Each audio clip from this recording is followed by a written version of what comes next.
ও ভাই কিভাবে বললে বুঝবা, কিভাবে বললে বুঝবা, কিভাবে বললে গুনাহ ছাড়বা, বলো বলো।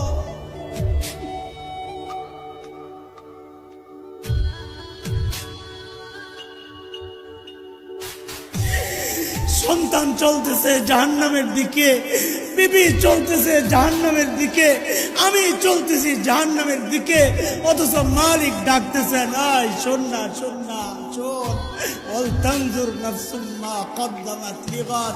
আমার সামনে তোকে দাঁড়াইতে হবে, দাঁড়াইতে হবে, দাঁড়াইতে হবে। কি নিয়ে আসবি এখন থেকে চিন্তা কর, কি নিয়ে আসবি, কি আছে বুঝি বলেন।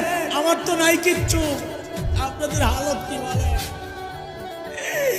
এই তো চিন্তা করলে অস্থির হয়ে যায়। হায় হায়, যৌবনের 32টা বছর কোন কামে ব্যয় করলাম।